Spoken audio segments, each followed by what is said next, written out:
ଥରେ ଜଣେ ଛାତ୍ର ବିଦ୍ୟା ଅଧ୍ୟୟନ କରୁଥିଲା। ତା ଦ୍ୱାରା କୌଣସି କାମ ହୋଇପାରୁନଥିଲା।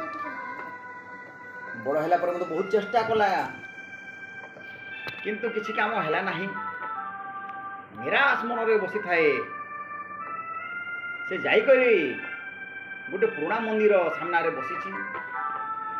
ଏହି ସମୟରେ ଜଣେ ବୃଦ୍ଧ ଲୋକ ଆସିଲେ, କହିଲେ, ତୁମେ ଧୈର୍ଯ୍ୟହରା ହୁଅ ନାହିଁ। ଧୈର୍ଯ୍ୟହରା ହେବା ଭୀରୁ ପୁରୁଷର ଲକ୍ଷଣ। ତୁମେ କାହିଁକି ଧୈର୍ଯ୍ୟହରା ହେଉଛ? ଆଉ ତୁମେ ନିଅ, ଏ ଚାବି ପେନ୍ଥାଟା ନିଅ। ଏ ଚାବି ପେନ୍ଥା ନେଇକରି ଯାଅ ଏବଂ ସେ ପର୍ବତ ଉପରେ ଗୋଟେ ଗୁମ୍ଫାଟେ ଅଛି, ସେ ଗୁମ୍ଫା ଖୋଲିବ। ସେଥିରେ ହିଁ ତୁମର ଭାଗ୍ୟ ଅଛି। ପିଲାଟି ଉପରକୁ ଗଲା, ଦେଖିଲା 100ଟି ଚାବି ଅଛି।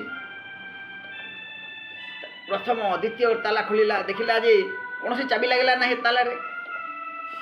ନିରାଶ ହେଲା, ତଥାପି ଭାବିଲା ନାହିଁ, ସେହି ବିଜ୍ଞ ବ୍ୟକ୍ତି କହିଛନ୍ତି ମାନେ ଖୋଲିବି। ଖୋଲିଲା ଖୋଲିଲା ଖୋଲିଲା, ଖୋଲି ଖୋଲି ହାତ ମଧ୍ୟ କ'ଣ ହେଲା, ଦରଜ ହେଲା, ଥକିଗଲା। ନାହିଁ, ଆଉ ଖୋଲିବି ନାହିଁ।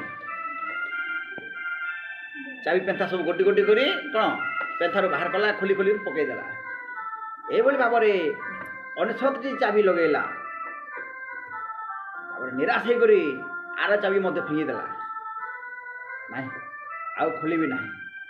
ପୁଣି ଭାବିଲା ନାହିଁ, 69ଟି ଚାବି ଲଗେଇଲି, ଆଉ ଗୋଟେ ଚାବି କାହିଁକି ଲଗେଇବି ନାହିଁ। ଶେଷରେ 100 ନମ୍ବର ଚାବି ଲଗେଇଲା। ଯେତେବେଳେ ତାଲା ଖୋଲିଗଲା, ତାଲା ଖୋଲିଗଲା ପରେ ଭିତରେ ପ୍ରବେଶ କଲା। ଭିତରେ ଦେଖିଲା ଗୋଟେ କାଠର ପଟା ଥିଲା। ସେ କାଠ ପଟାରେ ଲେଖା ଥିଲା ଯେ ଯେଉଁ ମଣିଷ ପ୍ରଥମରୁ ହାର ମାନିଯିବ, ସେ ଜୀବନରେ କେବେ ଉନ୍ନତି କରିବ ନାହିଁ। ଯିଏ ପ୍ରଥମ ଥର ଯଦି ହାରିଗଲା, ସେ ଆଉ ଉନ୍ନତି କରିବ ନାହିଁ।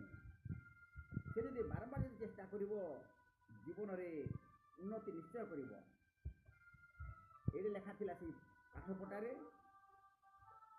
ପିଲାଟି ତାପରେ ପଳେଇ ଆସିଲା।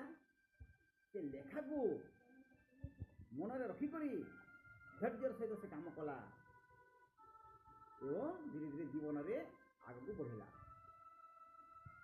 ଆମେ